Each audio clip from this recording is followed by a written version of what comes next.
Hello guys, happy പ്ലാൻസിലേക്ക് എല്ലാവർക്കും സ്വാഗതം. അപ്പം ഞാൻ ഇന്നൊരു നല്ലൊരു വളത്തിൻ്റെ വീഡിയോ ആണ് ഇടുന്നത്. എല്ലാവരും ഇത് കാണണോട്ടാ. അത് എന്നെ സഹായിക്കണം. എങ്ങനെ സബ്സ്ക്രൈബ് ചെയ്യുക, ലൈക്ക് ചെയ്യുക, ഷെയർ ചെയ്യുക. അപ്പം നിങ്ങൾക്ക് എല്ലാവർക്കും ഇത് ഉപകാരപ്പെടും. അത്രയ്ക്ക് നല്ലൊരു വളമാണ്. അപ്പം നമുക്ക് ആ വളം എന്താണെന്ന് പോയി കാണണ്ടേ. വാ. ഹലോ ഗൈസ്, അപ്പം നമ്മൾ പുതിയൊരു വീഡിയോ ആയിട്ടാണ് നോക്കണത്. അപ്പം എല്ലാവരും ഇത് ശ്രദ്ധിച്ചിരിക്കുക കേട്ടോ. അപ്പം നമ്മളിന്നൊരു നല്ല സൂപ്പർ വളമാണ്. ഞാൻ കഴിഞ്ഞ ദിവസം പറഞ്ഞിട്ടുണ്ടായിരുന്നു ഞാൻ നല്ലൊരു വളത്തിൻ്റെ വീഡിയോ ഇടുന്നു. അപ്പം ഇന്ന് അതാണ്ട് ഞാൻ ഇടാൻ പോണത്. അപ്പം ഇതിന് നമ്മൾ 3 ഇൻഗ്രീഡിയൻസാണ് ചേർക്കണത്. ഒരു ഇൻഗ്രീഡിയൻസ് ലാസ്റ്റ് ഞാൻ കാണിക്കുള്ളൂ. ഇപ്പം എപ്പോൾ ബാക്കിയുള്ളത് ഞാൻ കാണിക്കാം. അപ്പം അതിന് മുമ്പ് നിങ്ങൾക്കിത് ഈ വളം നിങ്ങൾക്ക് ചെയ്തിട്ട്, അതായത് ചെയ്ത് ഞാൻ ഉണ്ടാക്കി കഴിഞ്ഞാലേ നിങ്ങൾക്ക് ചെയ്യാൻ പറ്റുള്ളൂ.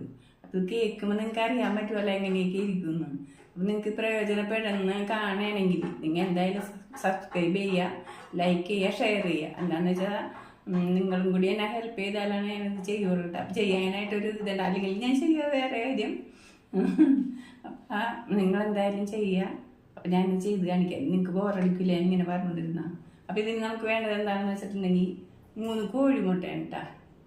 3 കോഴിമുട്ട എടുക്കണം. എത്ര കോഴിമുട്ട വേണമെങ്കിലും എടുക്കുക. അപ്പം 3 കോഴിമുട്ടയാണ് ഞാൻ എടുത്തേക്കണം. അതിന് നമുക്ക് ഒരു 15 വലിയ ചെറുനാരങ്ങ എടുത്തിട്ടുണ്ട്. ഇതിന് ഇനി വേറൊരു സാധനം കൂടി ഇടുന്നമ്മ. അപ്പോൾ അത് ലാസ്റ്റാണ് ഞാൻ കാണിക്കുന്നത്. അപ്പോൾ ഇതെല്ലാവരും വീഡിയോ സ്കിപ്പ് ചെയ്യാതെ കാണാട്ടോ. അപ്പം നിങ്ങൾക്ക് എല്ലാവർക്കും ഉപകാരപ്പെടും. അപ്പം നമുക്ക് ചെറുനാരങ്ങ പിഴിഞ്ഞ് അരിഞ്ഞിട്ട് നമുക്ക് അതിൻ്റെ നീരെടുത്ത് വെക്കാം. എന്നിട്ട് വേണം ലാസ്റ്റ് നമുക്ക് ഇത് ഉണ്ടാക്കണം. അപ്പം ഞാനിത് കാണിച്ചു തരാം. അല്ല, എല്ലാവരും കൂടി കുറേ നേരം ഈ ചെറുനാരങ്ങയൊക്കെ പിഴിയുന്നവരെ നിങ്ങൾക്ക് കാണുമ്പോൾ ബോറടിക്കൂലേ. അപ്പം ഞാനിത് ചെറുനാരങ്ങ അരിഞ്ഞ് നീരെടുത്ത് കഴിഞ്ഞിട്ട് ഇത് കാണിക്കാട്ടെ എങ്ങനെയാണ്. ഹലോ ഗൈസ്, അപ്പം ഞാനിപ്പോൾ ഒരു 12 ചെറുനാരങ്ങ പിഴിഞ്ഞിട്ട് ഇത്രയും നീരിട്ടിട്ടാ. അപ്പം ഇതിനകത്തോട്ട് നമുക്ക് ഈ മുട്ട ഒന്ന് വെച്ച് നോക്കാം. ഇനി 15 ചെറുനാരങ്ങ ഇതിൽ 3 കൂടി ഉണ്ട്. പിന്നെ അത് നീരുള്ള വലിയ ചെറുനാരങ്ങ ഇരുന്നില്ല. അപ്പം നമുക്ക് ചിലപ്പോൾ ഇത് തികയായിരിക്കും. വെച്ച് നോക്കാം. പൊട്ടിക്കരുത് കേട്ടാ. ഒരു കാരണവശാലും കോഴിമുട്ട പൊട്ടാൻ പാടില്ല. പൊട്ടാതെ തന്നെ നമ്മൾ ഇതിനകത്തോട്ട് വെക്കണം. വെള്ളം പാടില്ല. കുപ്പി കഴുകി ഉണക്കിയിട്ട് വേണം നമ്മൾ ഇതിനകത്തോട്ട് ഇത് വെക്കാനായിട്ട്. ഇതിനെ കണ്ട ഇപ്പം 15 മുട്ടയിൽ നിരന്നിരിക്കുകയാണ്. കണ്ട ആ മുട്ട കാണില്ല. നോക്കി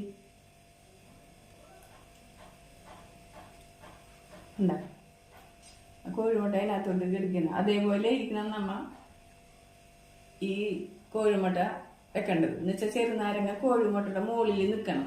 എന്നിട്ട് വേണം അതിനകത്ത് നമുക്ക് 3ാമത്തെ ഇൻഗ്രീഡിയൻസ് ഇടാനായിട്ട്. എന്നാലാണ് ഇത് വളം കറക്റ്റായിട്ട് ചെയ്യാവുള്ളൂ. പെർമനൻ്റ് ആവണമെങ്കിൽ നമ്മൾ ഇതേപോലെ പൊട്ടിക്കാതെ ചെറുനാരങ്ങ നീര് അതിൻ്റെ മുകളിലായിട്ട് നിന്നാലാണ് നമുക്ക് ഈ വളം ശരിയായി കിട്ടുള്ളൂ കേട്ടോ. അപ്പോൾ ഇത് ഇതിങ്ങനെ ഈ 3ാമത്തെ ഇൻഗ്രീഡിയൻസും കൂടി കൂട്ടിയിട്ട് നമ്മൾ എന്ത് ചെയ്യണമെന്ന് വെച്ചിട്ടുണ്ടെങ്കിൽ ഒരു 1.5 മാസം അല്ലെങ്കിൽ ഒരു 40 ദിവസം കഴിയുമ്പോൾ എന്തായാലും അതിൽ നിന്ന് 2 മില്ലി എടുത്തിട്ട് 1 ലിറ്റർ വെള്ളത്തിൽ കലക്കി സ്പ്രേ ചെയ്യുക. അപ്പം അത് 2 മില്ലി, ചിലപ്പോൾ 5 ലിറ്റർ വെള്ളമാണെങ്കിൽ നമുക്ക് 10 മില്ലി എടുക്കാം. 5 ലിറ്ററിൻ്റെ ഇത് ഈ സ്പ്രേയർ ആണെങ്കിൽ നമുക്ക് 10 മില്ലി എടുത്ത് അതിനകത്ത് കൂട്ടിയിട്ട് സ്പ്രേ ചെയ്യാം കേട്ടോ. കൂടുതൽ ചെടിയൊക്കെ ഉണ്ടെങ്കിൽ എനിക്ക് അത്രയും വേണം. അപ്പം ഞാൻ അങ്ങനെയാണ് ചെയ്യുന്നത്. അല്ല ഒത്തിരി ചെടിയുണ്ടെങ്കിൽ നമുക്ക് 1 ലിറ്ററിൽ 2 മില്ലി എടുത്താൽ മതി കേട്ടോ. അതിൽ കൂടുതൽ എടുക്കരുത്. ഇത് ഭയങ്കര എഫക്റ്റുള്ളൊരു വളമാണ്. അപ്പം ഇത് നമുക്ക് ചെയ്യാം. അപ്പം ഇനി അടുത്തത് നമ്മൾ എന്താണ് ഇട്ടിട്ട് നമ്മൾ എന്തൊക്കെ ഇട്ട് ചെറുനാരങ്ങ നീരിൽ കോഴിമുട്ട പൊട്ടിക്കാതെ അനക്കാതെ വെച്ച് ഇനി നമുക്ക് 3ാമത്തെ ഇൻഗ്രീഡിയൻസ് ഇടാം. അതെന്തെന്നാന്നല്ലേ പറ്റിരിക്കുന്നത്. അതാണ് നമ്മുടെ ശർക്കര കേട്ടോ. ശർക്കര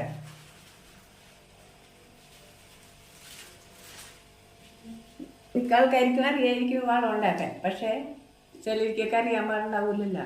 അപ്പം അതിന് വേണ്ടിയാണ് ഞാൻ ഇത് കാണിക്കുന്നത്. അപ്പം അറിയാൻ പാടില്ലാത്തൊരു കാണണോട്ടോ എന്തായാലും. അപ്പോൾ അതെ കുറച്ച് ശർക്കര, അത് ഒരു 50 ഗ്രാം ശർക്കര ഇതിൻ്റെ മുകളിൽ ഇതേപോലെ ഇട്ട് കൊടുക്കുക. 50 ഗ്രാം ഇട്ടാൽ മതി. ഇത് കൂടുതൽ വേണ്ട. അപ്പം ഇത് നല്ല വളമായിട്ട് ഇങ്ങനെ ഇരിക്കും കേട്ടോ. 40 ദിവസം കഴിയുമ്പോൾ നല്ല 1.5 വളമായിരിക്കും.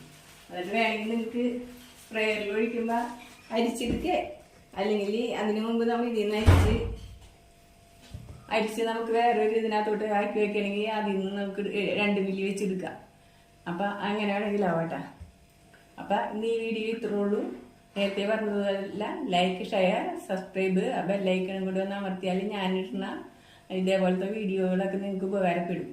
അപ്പം നിങ്ങൾക്ക് അതെല്ലാവരും അതിൻ്റെ നോട്ടിഫിക്കേഷൻ വരുമ്പോൾ നിങ്ങൾക്ക് നോക്കാം. അപ്പം സബ്സ്ക്രൈബ് ചെയ്യാം കേട്ടോ. അപ്പം ഈ വീഡിയോ ഇത്രയുള്ളൂ. അടുത്തൊരു വീഡിയോയിൽ വരുന്നവരെ ടാറ്റാ.